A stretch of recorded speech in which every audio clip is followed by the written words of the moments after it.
Hello दोस्तों, स्वागत है आप सभी के अपने चैनल आर के एक्सपर्ट क्लासेस में।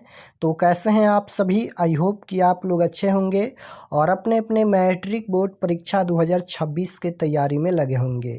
तो आज के क्लास में हम लोग पढ़ने वाले हैं क्लास 10th संस्कृत के 100 सबसे महत्वपूर्ण वीवीआई ऑब्जेक्टिव क्वेश्चन जो आपके मैट्रिक बोर्ड परीक्षा 2026 में पूछा जाएगा। तो आप लोग से रिक्वेस्ट है कि आप लोग इस क्लास को पूरा वॉच कीजिएगा। सेकेंडरी स्कूल एग्जामिनेशन 2026 एनुअल यानी वार्षिक परीक्षा 2026 के लिए ये संस्कृत का क्वेश्चन पेपर है और संस्कृत का एग्जाम पूरे 100 नंबर का होता है। तो फुल मार्क्स यहाँ पर 100 रहेगा और समय 3 घंटा 15 मिनट का मिलेगा फाइनल परीक्षा में। तो आइए पहला नंबर क्वेश्चन देखते हैं। इस क्लास में हम लोग 1 से लेकर 100 तक ऑब्जेक्टिव क्वेश्चन देखेंगे। तो आप सभी अपना तैयारी का अंदाज़ा लगा सकते हैं कि आप 100 क्वेश्चन में कितना क्वेश्चन सही कर पाते हैं।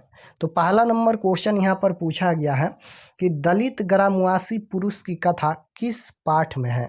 बताना है कि दलित ग्रामवासी पुरुष की जो कथा है वह किस पाठ में मिलता है। ए ऑप्शन है करमवीर कथा, बी ऑप्शन है बृहस्पति कथा और सी ऑप्शन है आलस कथा, डी ऑप्शन है विश्व शांति। तो जो दलित ग्रामवासी पुरुष की कथा है वह करमवीर कथा में मिलता है। इसमें राम प्रवेश राम की कथा है। करमवीर जो है वह राम प्रवेश राम ही था। तो इसका राइट आंसर ऑप्शन नंबर ए हो जाएगा। दलित ग्रामवासी पुरुष की कथा किस पाठ में है? तो करमवीर कथा में। राइट आंसर ऑप्शन नंबर ए हो जाएगा फर्स्ट क्वेश्चन का। क्वेश्चन नंबर 2 पूछा गया है कि स्वामी दयानंद का जन्म किस राज्य में हुआ था। तो स्वामी दयानंद का जन्म जो है वह किस राज्य में हुआ था? तो स्वामी दयानंद का जन्म हुआ था 1824 ईस्वी में। टंकारा ग्राम गुजरात में जन्म हुआ था। तो किस राज्य में जन्म हुआ था? गुजरात में। Right answer option number C हो जाएगा। और 1824 में जो है स्वामी दयानंद का जन्म हुआ था। तो ये भी आपको याद रखना है। क्वेश्चन नंबर 3 पूछा गया है स्वामी दयानंद के बचपन का नाम क्या था। तो स्वामी दयानंद का बचपन का क्या नाम था? मूलशंकर नाम था। स्वामी दयानंद का बचपन का नाम मूलशंकर था। ऑप्शन नंबर बी बिल्कुल राइट आंसर होगा। 4 नंबर क्वेश्चन है रात्रि जागरण छोड़कर मूलशंकर कहाँ गए। बताना है यहाँ पर रात्रि जागरण को छोड़कर मूलशंकर यानी स्वामी दयानंद कहाँ गए? तो अपने घर गए। राइट आंसर ऑप्शन नंबर ए हो जाएगा। क्वेश्चन नंबर 5 पूछा गया है कि स्वामी दयानंद घर छोड़कर घूमते हुए कहाँ पहुँचे। अब यहाँ पर पूछा गया है कि स्वामी दयानंद जो है वह घर छोड़कर कहाँ पहुँचे। तो मथुरा पहुँचे। ऑप्शन नंबर यहाँ पर बी बिल्कुल राइट आंसर हो जाएगा। क्वेश्चन नंबर 6 पूछा गया है कि डीएवी विद्यालय की स्थापना कब हुई। तो डीएवी विद्यालय की स्थापना कब हुई थी? 1883 ईस्वी में। ऑप्शन नंबर सी बिल्कुल राइट आंसर हो जाएगा क्वेश्चन नंबर 6 का। ये सभी क्वेश्चन परीक्षा में पूछा गया क्वेश्चन है। क्वेश्चन नंबर 7 पूछा गया है कि करणशः दानवीरता पाठ किस ग्रंथ से संकलित है। तो करणशः दानवीरता जो पाठ है वह किस ग्रंथ से संकलित है? 4 ऑप्शन दिया गया है। तो इसका राइट आंसर हो जाएगा कर्णभार रूपक से संकलित है। Option number A right answer हो जाएगा। क्वेश्चन नंबर 8 पूछा गया है कि वास्तु में अशांति के कितने कारण हैं। तो वास्तु में जो अशांति के कारण हैं वह कितने कारण हैं? तो 2 कारण हैं। ऑप्शन नंबर ए बिल्कुल राइट आंसर होगा। क्वेश्चन नंबर 9 पूछा गया है कि शास्त्रकारा पाठ किस शैली में है। तो शास्त्रकारा पाठ किस शैली में है? तो ये हो जाएगा प्रश्नोत्तर। ऑप्शन नंबर बी बिल्कुल राइट आंसर होगा। 10 नंबर क्वेश्चन है कि मंदाकिनी का अर्थ क्या है। तो मंदाकिनी का अर्थ पूछा गया है। मंदाकिनी का अर्थ होता है गंगा नदी। ऑप्शन नंबर ए बिल्कुल राइट आंसर हो जाएगा। क्वेश्चन नंबर 11 पूछा गया है कि किस पद में स्वर संधि है। अब यहाँ पर व्याकरण का क्वेश्चन है, किस पद में जो है वह स्वर संधि है। तो राइट आंसर क्या हो जाएगा? यहाँ पर स्वर संधि का उदाहरण पूछा गया है तो सैनम हो जाएगा। ऑप्शन नंबर ए बिल्कुल राइट आंसर होगा। क्वेश्चन नंबर 12 पूछा गया है मंदाकिनी वर्णम पाठ में कहाँ की गंगा का वर्णन किया गया है। तो चित्रकूट की। Option number B right answer हो जाएगा चित्रकूट। क्वेश्चन नंबर 13 पूछा गया है कि मंदाकिनी वर्णम पाठ के कवि कौन है। मंदाकिनी वर्णम पाठ के कवि कौन है। तो मंदाकिनी वर्णम पाठ के कवि वाल्मीकि जी हैं। ऑप्शन नंबर सी बिल्कुल राइट आंसर हो जाएगा क्वेश्चन नंबर 13 का। नेक्स्ट क्वेश्चन है कि 14 नंबर क्वेश्चन है कि राम ने विशालक्षी से किसको संबोधित किया? तो सीता को। ऑप्शन नंबर ए बिल्कुल राइट आंसर होगा। 15 नंबर क्वेश्चन है कि जनक की सभा में कौन थी? जनक की सभा में कौन थी? तो गार्गी। ऑप्शन नंबर सी बिल्कुल राइट आंसर होगा। जनक की सभा में कौन थी? गार्गी। क्वेश्चन नंबर 16 पूछा गया है कि मधुरा विजयम किसकी रचना है? मधुरा विजयम किसकी रचना है? तो यह रचना गंगा देवी की है। Option number B right answer हो जाएगा। क्वेश्चन नंबर 17 है विशाल संस्कृत साहित्य किसके द्वारा संवर्धित है? तो राइट आंसर हो जाएगा कवियों और शास्त्रकारों से। ऑप्शन नंबर बी बिल्कुल राइट आंसर होगा। क्वेश्चन नंबर 18 पूछा गया है भारत महिमा पाठ में पुराणों से कितने पद संकलित हैं? तो 2 हो जाएगा। Option number C right answer.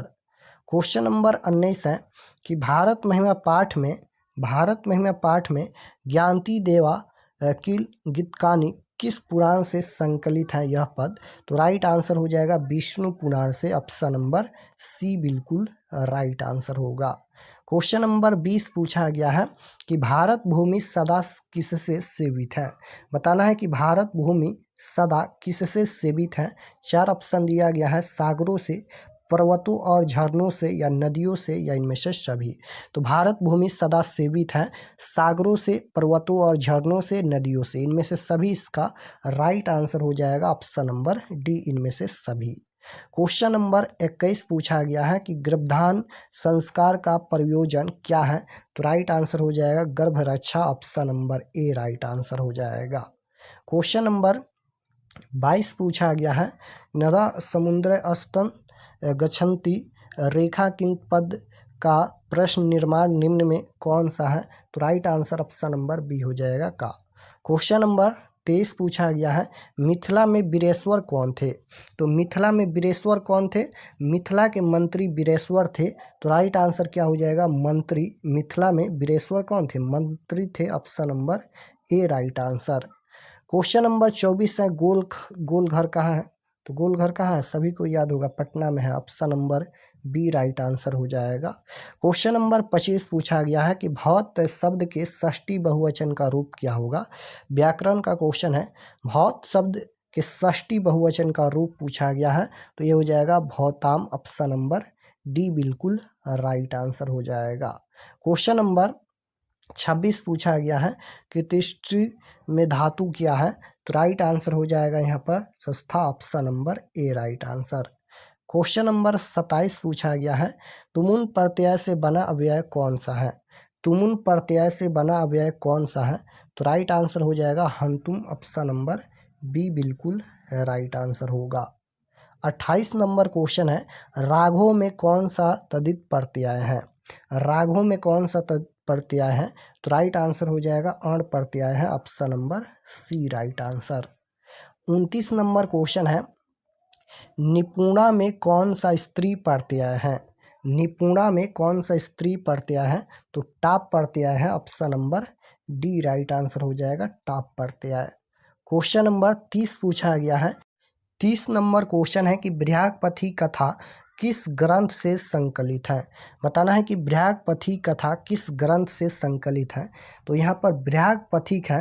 Brihaspati कथा में बूढ़ा बाघ और पथी की चर्चा किया गया है और ये हितोपदेश से संकलित है। ऑप्शन नंबर ए बिल्कुल राइट आंसर हो जाएगा। क्वेश्चन नंबर 31 पूछा गया है कि बाघ के हाथ में क्या था? तो बाघ के हाथ में कुश था। ऑप्शन नंबर बी बिल्कुल राइट आंसर हो जाएगा। क्वेश्चन नंबर 32 पूछा गया है कि बृहस्पति कथा में कुत्र त्वा कंगनम किसका कथन है? बताना है कि बृहस्पति कथा में जो है वह कुत्र त्वा कंगनम किसका कथन है? तो राइट आंसर हो जाएगा यहाँ पर बूढ़ा बाघ की यहाँ पर कथन है। Option number A right answer हो जाएगा। यह कथन किसका है? बाघ का। क्वेश्चन नंबर 33 पूछा गया है कि किसके बिना ज्ञान भार है? किसके बिना ज्ञान भार है? तो राइट आंसर क्या हो जाएगा? क्रिया के बिना। ऑप्शन नंबर ए बिल्कुल राइट आंसर होगा। 34 नंबर क्वेश्चन है कि साधु का स्त्रीलिंग रूप क्या होगा? साधु का स्त्रीलिंग होता है साध्वी। ऑप्शन नंबर डी में दिया गया है। Right answer option number D हो जाएगा। 35 नंबर क्वेश्चन है कि तस्मिन पद का मूल रूप क्या हो जाएगा, तो ये तत्व होता है option number A right answer हो जाएगा। क्वेश्चन नंबर 36 पूछा गया है निवेदनम पद में उपसर्ग क्या है। यहाँ पर उपसर्ग पूछा गया है, निवेदनम है तो यहाँ पर नी जुड़ा है उपसर्ग, वेदनम यहाँ पर ये मूल शब्द है, तो राइट आंसर क्या हो जाएगा, उपसर्ग पूछा गया है तो नी उपसर्ग जुड़ा है, option number D right answer होगा। क्वेश्चन नंबर 37 है किस पद में परिउपसर्ग है, तो परिउपसर्ग आप देख सकते हैं इसमें प्र जुड़ा है, प्र जुड़ा है, प्रा जुड़ा है, यहाँ पर परिउपसर्ग किस में जुड़ा है, परिणाम में, ऑप्शन नंबर ए बिल्कुल राइट आंसर होगा। किसी भी शब्द में पहले जो है उपसर्ग जुड़ता है, लास्ट में प्रत्यय जुड़ता है। क्वेश्चन नंबर 38 पूछा गया है किस वाक्य में सप्त मध्यकर्ण च सूत्र से सप्तमी विभक्ति हुई है, तो राइट आंसर हो जाएगा यहाँ पर तिलेषु तन भवति, ऑप्शन नंबर बी बिल्कुल राइट आंसर हो जाएगा। क्वेश्चन नंबर 39 पूछा गया है कि अंतरम अव्यय के युग से कौन सी विभक्ति होती है, कौन सी विभक्ति होती है, तो ये हो जाएगा पंचमी विभक्ति, ऑप्शन नंबर डी बिल्कुल राइट आंसर होगा। 40 नंबर क्वेश्चन पूछा गया है पक्षी वृक्षम उपवसति वाक्य किस सूत्र का उदाहरण है, वाक्य जो है वह किस सूत्र का उदाहरण है, तो राइट आंसर हो जाएगा यहाँ पर उपवान ध्वार्द्वस, ऑप्शन नंबर ए बिल्कुल राइट आंसर हो जाएगा। क्वेश्चन नंबर 41 पूछा गया है कि उक्त कर्म में कौन सी विभक्ति होती है, उक्त कर्म में कौन सी विभक्ति होती है, तो प्राथमा विभक्ति होती है, ऑप्शन नंबर बी बिल्कुल राइट आंसर होगा। 42 नंबर क्वेश्चन है यहाँ पर नीलकंठ में कौन सा समास है, समास पूछा गया है, नीलकंठ में कौन सा समास है, तो इसमें बहुब्रीहि समास है, ऑप्शन नंबर सी बिल्कुल राइट आंसर हो जाएगा। क्वेश्चन नंबर 43 है किस पद में द्विगु समास है, द्विगु समास में क्या होता है, तो पहला जो शब्द होता है संख्यावाचक होता है, तो सप्तपदी यहाँ पर 7 संख्या का बोध हो रहा है, इसलिए राइट आंसर डी हो जाएगा द्विगु समास का उदाहरण। क्वेश्चन नंबर 44 है कि किस समास का उत्तर पद प्रधान होता है, तो किस समास का उत्तर पद प्रधान होता है, तत्पुरुष समास का, ऑप्शन नंबर ए बिल्कुल राइट आंसर हो जाएगा। समास का हम एक अलग से वीडियो बना दिया है, जाकर आप लोग सर्च करके देख सकते हैं। क्वेश्चन नंबर 45 पूछा गया है मथ प्लस कत्वा से कौन सा अव्यय बनेगा, जोड़ेंगे तो कौन सा अव्यय बनेगा, तो ये बन जाएगा यहाँ पर मथित्वा, ऑप्शन नंबर बी में दिया गया है, right answer option number B हो जाएगा। क्वेश्चन नंबर 46 है सर्वदा में कौन सा तद्धित प्रत्यय है, तो इसमें हो जाएगा यहाँ पर दा प्रत्यय, ऑप्शन नंबर सी बिल्कुल राइट आंसर होगा। 47 नंबर क्वेश्चन है रजकह का स्त्रीलिंग रूप क्या हो जाएगा, तो रजकी हो जाएगा, option number D right answer रजकी। क्वेश्चन नंबर 48 पूछा गया है कि अनोनियान डॉट महियान पदांश के रिक स्थान में कौन सा पद होगा, तो राइट आंसर क्या हो जाएगा यहाँ पर महतो हो जाएगा, ऑप्शन नंबर ए बिल्कुल राइट आंसर। क्वेश्चन नंबर 49 पूछा गया है कि मंगलम पाठ में कितने मंत्र हैं, तो मंगलम पाठ में जो है वह 5 मंत्र संकलित हैं, ऑप्शन नंबर सी बिल्कुल यहाँ पर बी में दिया गया है, बी बिल्कुल राइट आंसर। मंगलम पाठ कहाँ से संकलित है, उपनिषद से संकलित है। मंगलम पाठ में कितने मंत्र संकलित है, 5 मंत्र संकलित है। क्वेश्चन नंबर 50 पूछा गया है पटना में हमेशा युद्ध आग और बाढ़ का भय रहेगा, यह किसने कहा था, पटना में हमेशा युद्ध आग और बाढ़ का भय रहेगा, यह किसने कहा था, भगवान बुद्ध ने कहा था, ऑप्शन नंबर ए बिल्कुल राइट आंसर होगा।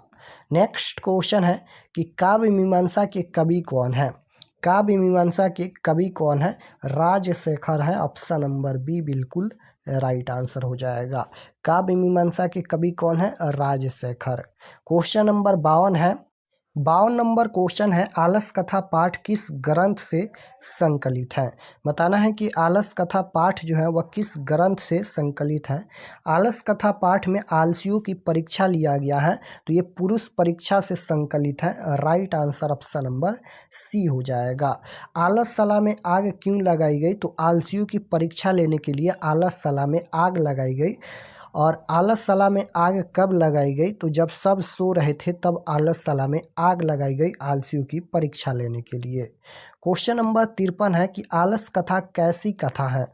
तो आलस कथा ये कैसी कथा है? ये हो जाएगा व्यंग्यात्मक कथा, ऑप्शन नंबर डी बिल्कुल राइट आंसर हो जाएगा यहाँ पर, व्यंग्यात्मक कथा।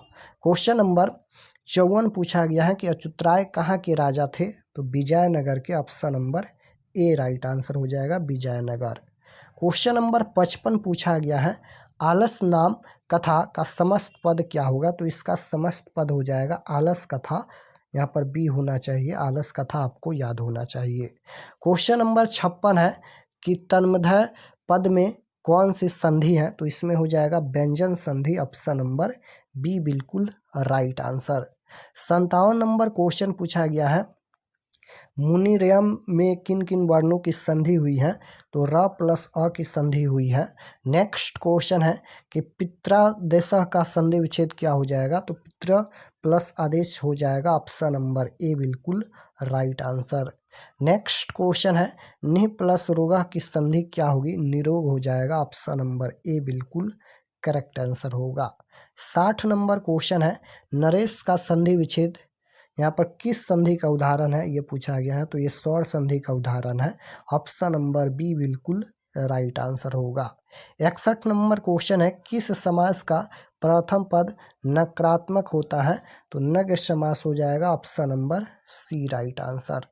नेक्स्ट क्वेश्चन है कि बही अव्यय के युग में कौन सी विभक्ति होती है? तो पंचमी विभक्ति होती है, option number A right answer हो जाएगा, पंचमी विभक्ति। नेक्स्ट क्वेश्चन पूछा गया है भित्रथाना भाई हेतु सूत्र का उदाहरण कौन सा वाक्य है? तो राइट आंसर हो जाएगा बाल सप्तात विभेति, ऑप्शन नंबर सी बिल्कुल राइट आंसर होगा। नेक्स्ट क्वेश्चन है कि बी उपसर्ग किस शब्द में है? बी उपसर्ग जो है वह किस शब्द में है? तो ये हो जाएगा विवाह में, ऑप्शन नंबर बी बिल्कुल राइट आंसर होगा। नेक्स्ट क्वेश्चन है कि जब आलस सला में आग लगाई गई तब कौन भाग गया? आलस सला में आग लगने पर कौन भाग गया? धूर्त आलसी भाग गए, right answer option number C हो जाएगा, 4 आलसी नहीं भागे। नेक्स्ट क्वेश्चन है कि सिख संप्रदाय के 10वें गुरु कौन थे? तो सिख संप्रदाय के 10वें गुरु कौन थे? Guru Gobind Singh, option number A में दिया गया है, right answer option number A होगा। नेक्स्ट क्वेश्चन है हम सबों में भारतवर्ष के प्रति क्या होनी चाहिए? तो हम सबों में भारतवर्ष की प्रति क्या होनी चाहिए? देशभक्ति होनी चाहिए, option number C right answer हो जाएगा। 68 नंबर क्वेश्चन है किशोरी में कौन सा स्त्री प्रत्यय है? बताना है कि किशोरी में कौन सा स्त्री प्रत्यय है? तो इसमें डी प्रत्यय है, ऑप्शन नंबर सी बिल्कुल राइट आंसर होगा।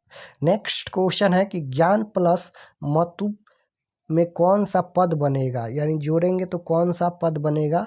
तो ज्ञानवान बनेगा, ऑप्शन नंबर ए बिल्कुल राइट आंसर होगा। 70 नंबर क्वेश्चन है कि सानच प्रत्यय का उदाहरण कौन सा पद है? सानच प्रत्यय का उदाहरण कौन सा पद है? तो वर्तमानम हो जाएगा, ऑप्शन नंबर डी बिल्कुल राइट आंसर होगा। सानच प्रत्यय का उदाहरण कौन सा है? वर्तमानम। नेक्स्ट क्वेश्चन है नमन में कौन सा प्रत्यय है? तो नमन में कौन सा प्रत्यय है? सानच प्रत्यय है, option number A right answer होगा।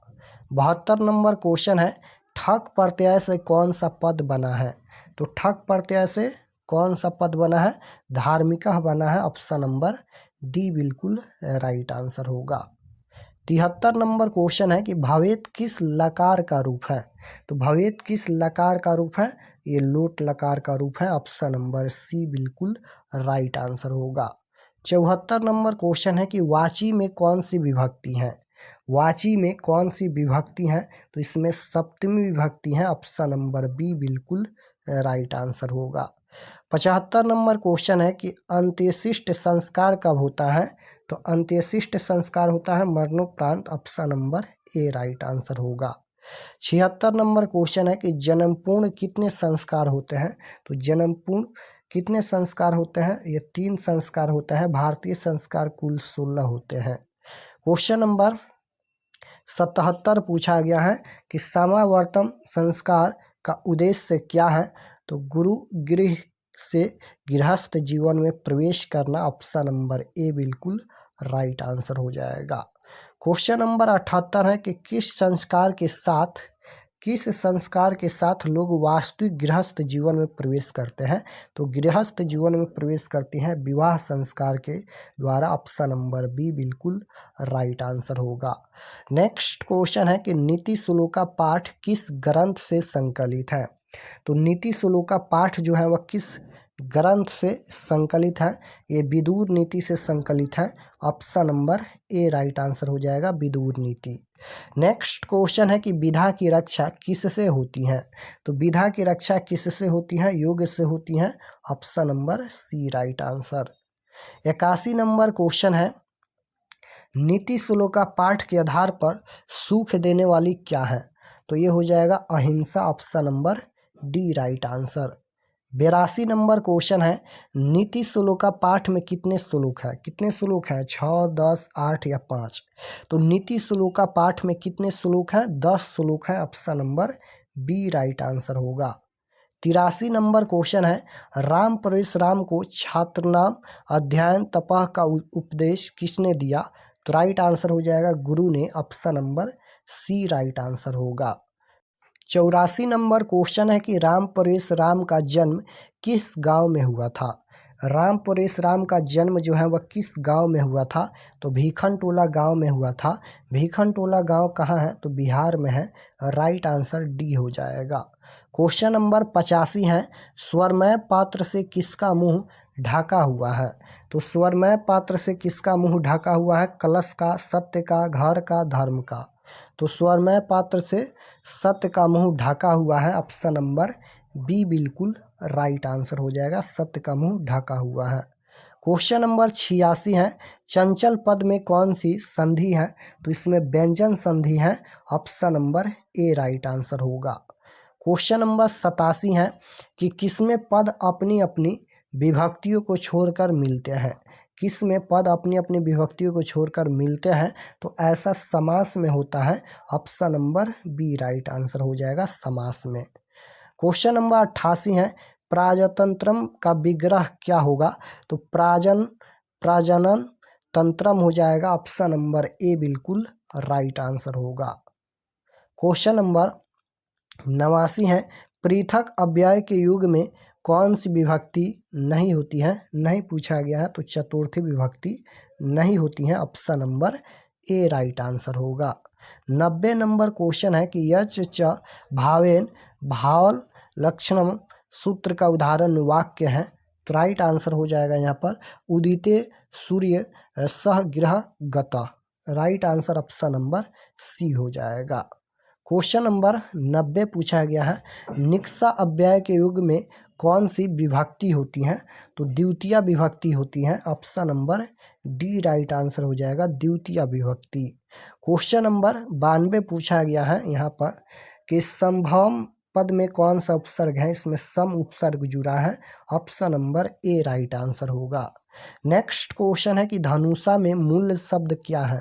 धनुषा में मूल शब्द पूछा गया है, तो धनुष्य हो जाएगा, option number B right answer. 94 number question है, अस्थि किस धातु का रूप है? अस्थि किस धातु का रूप है? तो अस धातु का रूप है, option number A right answer होगा। नेक्स्ट क्वेश्चन है कि किम प्लस त्रल से कौन सा व्यय बनेगा? तो कुत्र बनेगा, option number B right answer. 96 number question है, पृष्ठवान में कौन सा प्रत्यय है? तो पृष्ठवान में कत्वतु प्रत्यय है, option number A right answer होगा। 97 नंबर क्वेश्चन है कि हन्य धातु के लट लकार प्रथम पुरुष बहुवचन का रूप कौन सा होगा? हन्य धातु के लट लकार प्रथम पुरुष बहुवचन का रूप कौन सा होगा? तो राइट आंसर हो जाएगा यहाँ पर घनंती, ऑप्शन नंबर डी में दिया गया है। नेक्स्ट क्वेश्चन है, किस समास का उभय पद प्रधान होता है? तो द्वंद्व समास का होता है, option number A right answer. 99 number question है कि कट्नम का संधि विच्छेद क्या होगा? तो कर्ण प्लस कनम हो जाएगा, option number B right answer. Next question है 100 नंबर क्वेश्चन पूछा गया है, एतत् प्लस श्रुत्वा की संधि क्या होगी? तो एतच्छुत्वा होगी, ऑप्शन नंबर बी बिल्कुल राइट आंसर होगा। तो यहाँ पर हम लोग संस्कृत के टोटल 100 ऑब्जेक्टिव क्वेश्चन देखे हैं। आप लोग कमेंट में बताइए कि आपका कितना प्रश्न सही हुआ। और अगर आप लोग चैनल पर नए होंगे तो चैनल को ज़रूर सब्सक्राइब कर लीजिएगा, ताकि आने वाले नेक्स्ट क्लास आपके पास ज़रूर पहुँचे। और आप लोग से रिक्वेस्ट है कि आप लोग सभी क्लास को ज़रूर ज्वाइन कीजिए और अपने दोस्तों के पास भी इस क्लास को शेयर कीजिएगा। हम सभी सब्जेक्ट का PDF तैयार कर रहे हैं, ऑब्जेक्टिव सब्जेक्टिव तैयार करके हम बताएंगे, जल्द ही मिलेगा। तो मिलते हैं नेक्स्ट क्लास में, तब तक अपना स्टडी कीजिए। आप सभी को धन्यवाद।